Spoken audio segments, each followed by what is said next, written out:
Welcome to the YSNLC Online Japanese course. Sa mga nakaraan na mga class natin, pinag-aralan natin ang katakana alphabet. So, pinag-aralan natin kung paano basahin ang mga a, ka, sa, ta, na, ha, ma, ya, da, and wa families. So, in today's class, tatalakayin natin ang mga special sounds na ang tawag na Dakuon, Handakuon, Yōon, Sokuon, and Chōon. By the end of today's class, dapat alam na natin basahin ang lahat ng katakana alphabet at ang mga special sounds. For real this time. After this lesson, complete na yung katakana list natin. Okay? So, start muna tayo sa Dakuon at Handakuon. Yung Dakuon at Handakuon, basically hiragana and katakana din siya na may dinagdag para mag-iba yung pagbasa ng character. Sa Dakuon, magdadagdag tayo ng dalawang tuldok na sinasabi sa Japanese ay ten-ten.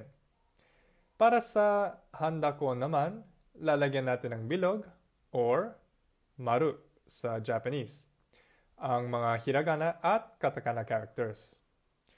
Nakikita natin ang mga Dakuon at Handakuon sa bandang itaas at kanan ng hiragana or katakana character. Pag nilagyan natin ng Dakuon ng mga katakana characters na pwedeng lagyan, ang ka ay magiging ga, ang sa magiging za, ang ta magiging da, at ang ha magiging ba. So, for example natin sa ka family, lagyan natin ng ten-ten ang mga characters sa ka family. So, ang ka ay magiging ga. Ang ki magiging gi. Ang ku naman magiging gu. Ang ke magiging ge. And ang ko magiging go. Next, review natin yung katakana list natin at ang mga families sa A row na pwedeng lagyan ng Dakuon. So, ito ay A, ga, za, da, na, ba, ma, ya, da, wa.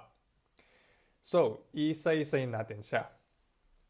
Ga, gi, gu, ge, go, za, ji, zu, ze, zo,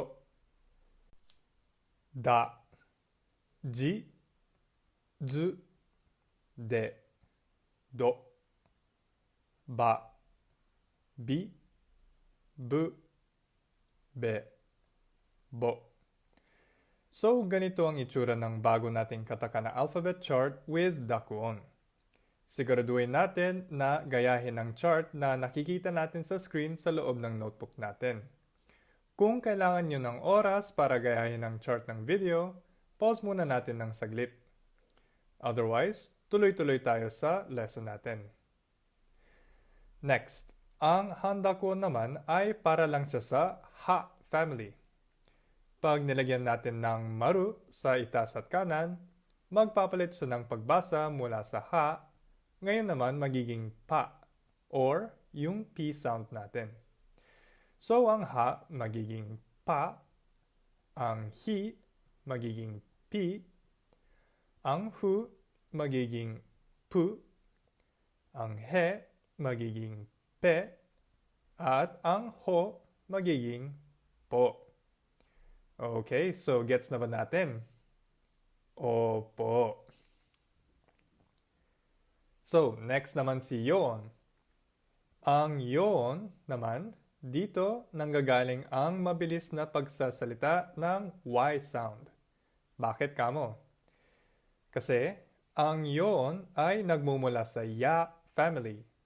So, yun ang ating mga ya, yu, yo. Sa pagsusulat ng Yoon, mas maliit ang itsura niya dapat. So, for example, ang Japanese for today is kyo.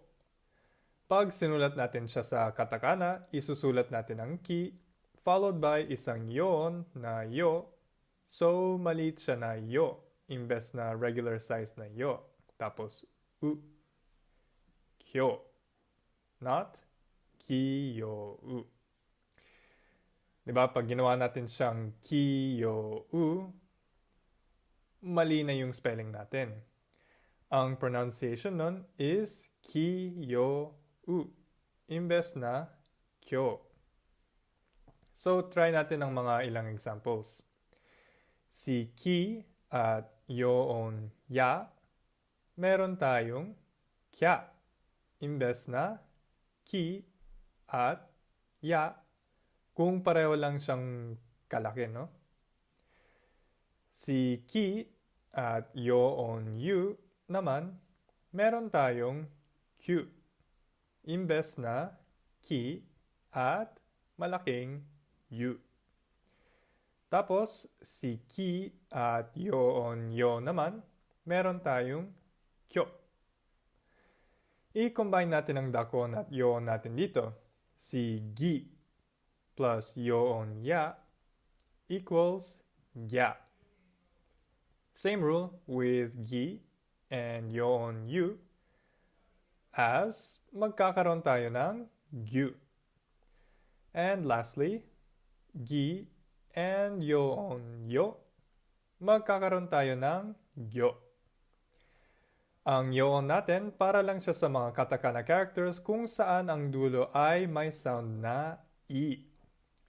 So, yun ang ating mga ki, shi, chi, ni, hi, mi, and di families. So, pag nilagyan natin siya ng mga yoon, ganito siya. Kya, kyu, kyo, sha, shu, sho, cha, chu, cho, nya, nyu, nyo, hya, hyu, hyo, and dya, dyu, dyo, dya, dyu, dyo. So, yun ang ating yoon. Tignan natin ang mga examples natin ng yoon dito. Madalas, itong ginagamit sa numbers, no? Yung 100 is 100. Q is 9. Ju is 10. And 190 is 190. Sa Sokuon naman, it's all about the tsu. Palilitan natin ang character ni tsu para pahabain ang sound ng kasunod niya na character. Ang spelling ng 1 minute sa Japanese ay regular character i, Sokuon na tsu, tapos pu, and So, hindi siya ipun. I, tsu, pu, Yung 3 days naman in Japanese ay regular mi, Sokuon tsu, regular ka. Hindi siya mika or mitsuka. Mali yun. Tignan natin ang ilang pang examples at isulat natin sa notebook. Yung 6 months is 6か月間. Next, 2 days from now, asatte. Asatte. So, isa pa. 10 minutes in Japanese, which is 10 分. Another example, final example. 8 weeks, which is 8 週間. So, naririnig nyo ba yung chichaitsu sa gitna ng mga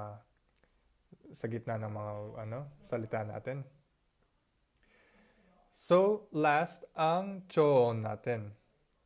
Ngayon naman, papahabain natin ang pronunciation ng mga characters natin.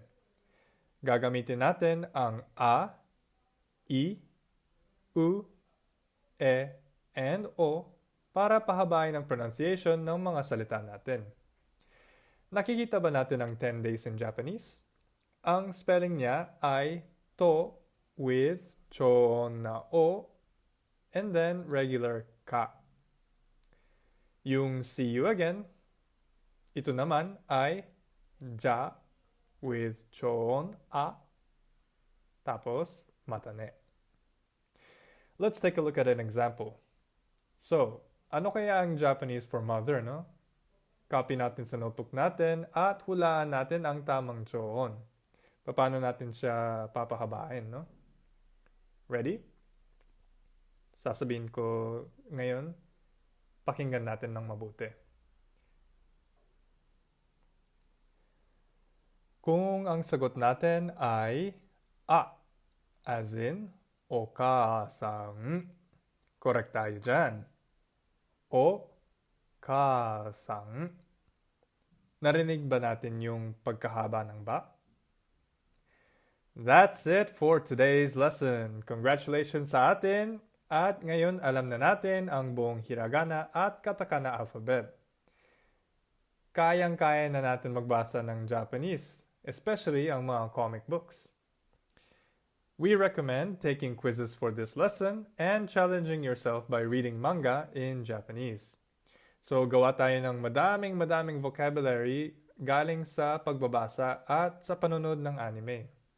Manood tayo ng anime para sa homework at isulat natin sa notebook yung mga panibagong words na naririnig natin para dumadami ang salita na alam natin, no? Gawa tayo at least mga 20 vocabulary words siguro. Every time. Okay, as always, thank you for watching. See you in the next lesson. Ja, mata ne.